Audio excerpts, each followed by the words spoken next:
So we're looking under the hood right now of the 1JZ GTE, and there's no longer twins on it, but we have upgraded it to a Borg Warner S200SX. And it's got the pretty big AR and a divided twin scroll T4. Blaine, our expert fabricator slash co-owner slash general man of awesome, has custom fabricated a very intricate downpipe, which is sort of tough to see, but it's got an integrated TurboSmart CompGate 40mm wastegate dump into it.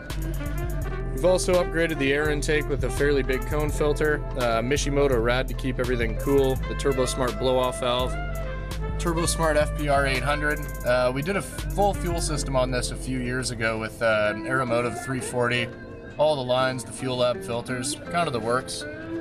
Hiding down under the fuel rail are RC 650cc injectors, which should give plenty enough gas to get this thing up to where we're figuring it should go.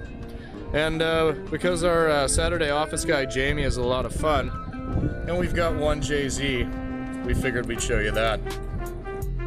So we call this guy Dorkinus Orca, kind of because it looks like a giant killer whale. I mean, a lot of people complain these cars are a little bloated. I'm not totally sold on that. I actually really like the way they look, but the back end is definitely killer whale-like.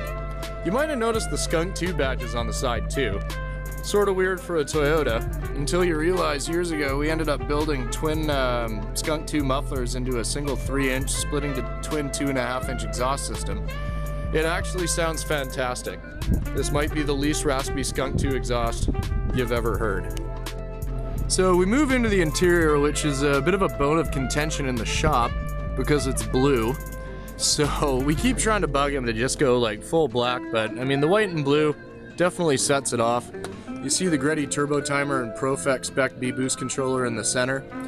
We've got an AEM wideband as well as a sort of ill-fitting Defi boost gauge.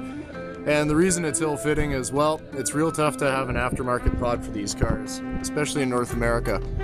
Cool thing about this though is we've converted it to full sequential fuel injection because the original 1JZ came batch fired, and we're running a Haltech Platinum Sport 2000 ECU that does everything.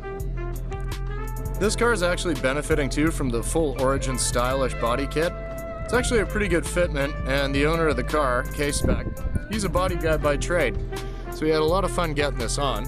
It's on some Megan street coils, which surprisingly ride pretty well. Some old school Vertec wheels. Have no idea who makes those, other than Manta Ray Sport. And the ever-present rainbow-colored lug nuts. So we're gonna see what Dorkinus Orca has in store for us right after this noise. So you hear the sound of the Skunk 2s, definitely not what you're used to on most B-Series Hondas. And our boy Jamie is going to rev it up a little bit.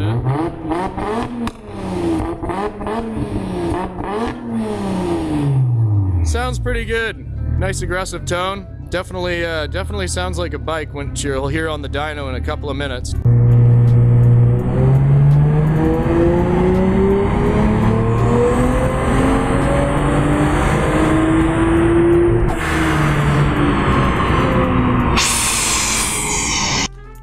Got the car on the dyno, and you may notice I'm wearing slightly different clothes, purely because we ran into some issues with fuel line sizing on this guy and not being able to deliver the pressure.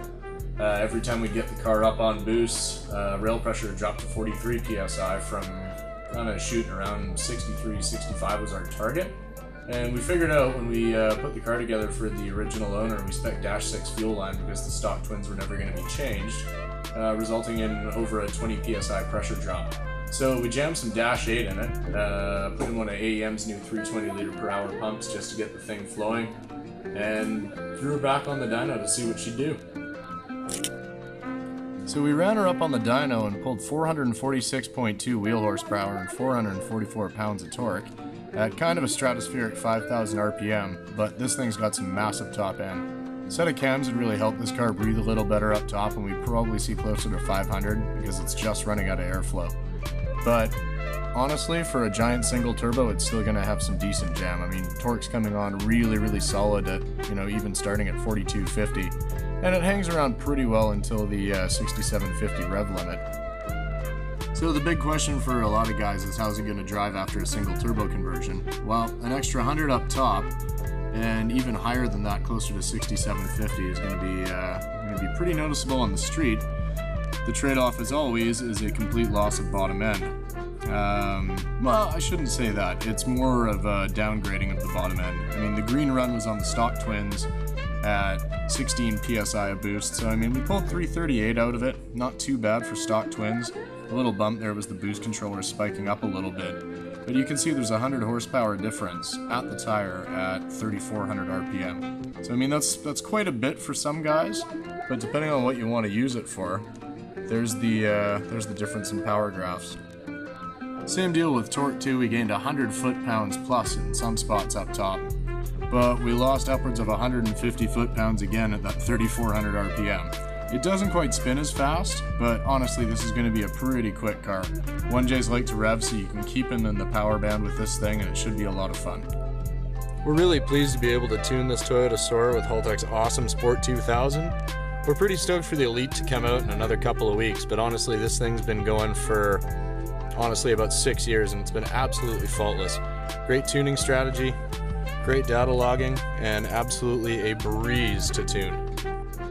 So on the little 2.5 liter, we're pretty stoked with what the S200SX did. Yeah, it's a little laggy, but honestly, I mean, it's going to be a lot of fun for K-Spec there. He's going to have a really, really good time driving this car, and if you don't want to be in the boost, don't rev it. Pretty simple strategy, but yeah, she's all put together. And JZ, folks, satisfied.